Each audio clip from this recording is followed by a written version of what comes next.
Frieza is not just a villain, he's not just a tyrant who destroyed planet Vegeta, not just a being who forced Goku to transform, not just a monster who killed Krillin. Frieza is something far more dangerous. He is strategic, he is manipulative, and most terrifying of all, he learns. He is the only Dragon Ball villain who has not only survived every generation, but thrived in every era, from Namek to Resurrection, from Hell to the Tournament of Power, from losing to Goku to surpassing gods.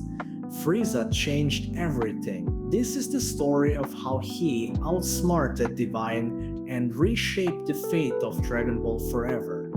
Let's start at the beginning. Frieza is introduced during the Namek saga of Dragon Ball Z.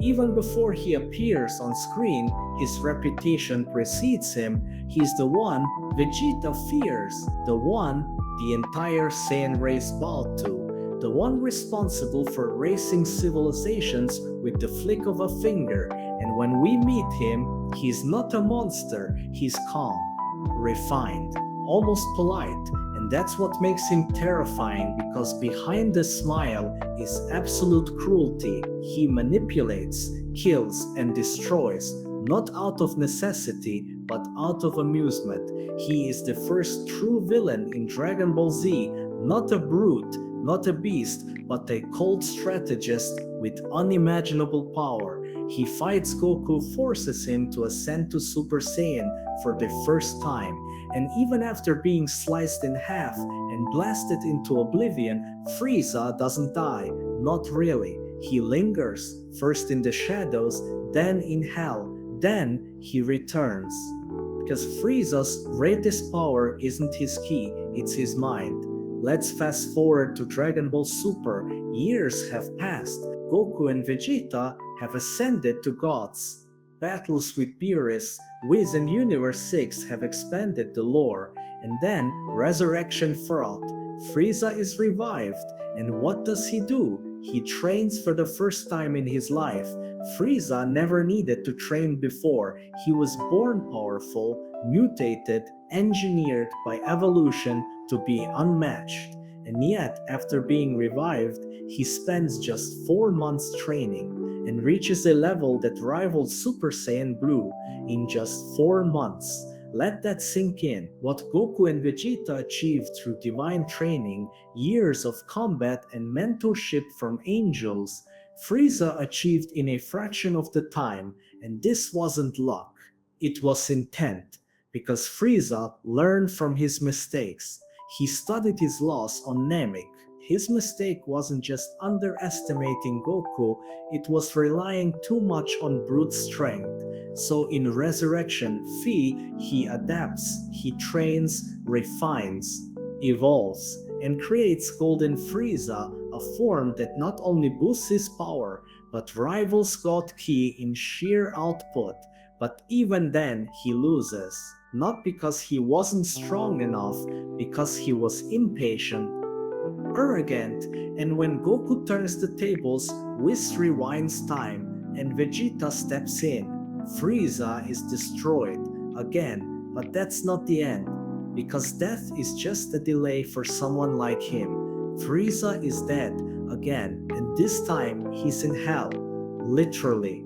But hell in the Dragon Ball universe isn't what you'd expect. For Frieza, it's a personal torment. He's trapped in a cocoon, surrounded by fairies, flowers, and joy, a place designed to torture his pride, not his body. He spends years suspended there, motionless. And what does he do with that time? He waits, he listens, he plans, because Frieza understands something no other villain seems to grasp. In Dragon Ball, power is only half the equation. The other half is timing, and his moment finally comes. Goku needs a 10th fighter for the Tournament of Power, a battle where entire universes are on the line, and Frieza, still sealed in Hell, becomes an option. It's insane, it's reckless, and it's exactly what Frieza wants, because this is his opportunity, his resurrection, his leverage. Goku makes the offer. Frieza accepts, but not before making his own terms, proof that even powerless, even trapped, Frieza still negotiates from a place of strength. When he's temporarily revived, Frieza doesn't waste a second. He tests his new power, battles Goku again, and keeps up. And this is when we realize something horrifying. Frieza didn't just survive hell, he trained his mind in hell. He meditated, analyzed, focused, and the result is a calmer, colder, more composed warrior than ever before. Golden Frieza 2.0, stronger, more efficient, and no longer burning out from stamina drain. And then the Tournament of Power begins.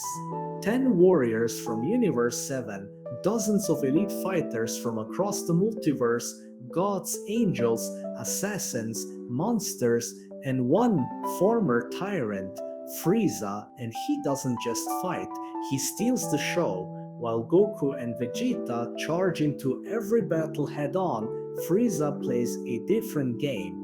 He lies, he manipulates, he cuts deals with other universes, even pretending to betray his team to gain information. He heeds the long game, and when enemies are exhausted, distracted, or overconfident, that's when he strikes. Frieza eliminates warriors not through brute force, but through perfect timing. He conserves energy, he watches, he calculates, he adapts, and all the while he never truly sides with Universe 7. He's there for himself, for survival, for opportunity. Because Frieza's goal isn't just to win, it's to rise again, to exist beyond gods, to rewrite the balance of power, and his opportunity comes in the final battle. Goku is nearly dead. Android 17 is barely standing, and Jiren, the ultimate warrior from Universe 11, still towers over them. And then, the most unexpected alliance in Dragon Ball history, Goku and Frieza team up. They fight side by side, a Saiyan and a tyrant, rivals, enemies, now in sync, and together they take down Jiren, not through technique, through sacrifice. Frieza gives everything and dies again. But it's not the end, because when Android 17 makes the final wish, he brings everyone back, and with the angel attendant to Beerus, a literal god, rewards Frieza with true resurrection, not temporary, permanent. Frieza is alive again, stronger, smarter, and now a wild card in the divine hierarchy. He manipulated his way out of hell, fought alongside the gods, outsmarted mortals and angels alike, and positioned himself to become more than a villain, more than a threat, a force in the universe. Frieza is alive again, fully resurrected, fully free, no conditions, no leash, no supervision. The Tyrant of Universe 7 is back, and this time he has no interest in making the same mistakes. He doesn't launch an attack on Earth, he doesn't chase Goku, he disappears, he goes underground and waits. Because Frieza understands something most warriors never will.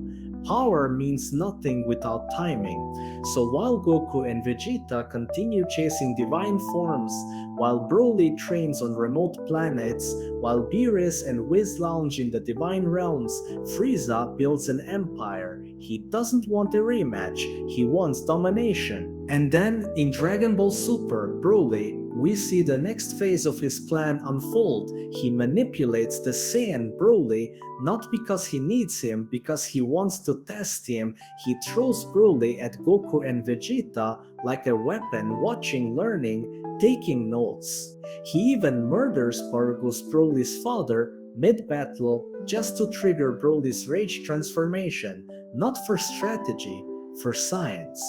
Frieza doesn't care who wins that fight. What he wants is data. He wants to understand the ceiling of mortal power.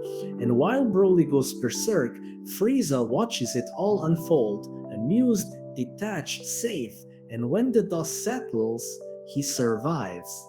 He's not defeated, he simply leaves, because Frieza is no longer a villain who needs to win battles, he's playing the long game, he's studying gods, and his moment finally comes in Dragon Ball Super manga, chapter 87. In a single chapter, Frieza changes everything. He returns unexpectedly, slaughters both Gas and Elec, the strongest warriors in the Hitler Force who had just been dominating Goku and Vegeta, and then he unveils a transformation. A new one, something not even gods predicted. Black Frieza, no screaming, no glowing aura, just a calm announcement, and then he punches Ultra Instinct Goku and Ultra Ego Vegeta out cold. In one hit each, that moment rewrites Dragon Ball's power hierarchy because this isn't a Saiyan transformation. It's not Divine Ki, it's Frieza's own evolution, achieved by training in a hyperbolic time chamber for 10 years in a time-distorted realm where he could grow in secret. While the universe slept, Frieza grew silently, methodically, and now he's stronger than Ultra Instinct and Ultra Ego combined. No angel training, no rituals, just 10 years of raw focused improvement. No other villain in the series has done this. No one else has come back from hell, reinvented themselves, and overpowered the gods. Frieza did, and he did it quietly, because that's the scariest thing about him. He learns, he adapts, he waits, and when he strikes, it's surgical. Calculated, unstoppable. Frieza has gone from being the tyrant of the galaxy to the wild card of the multiverse.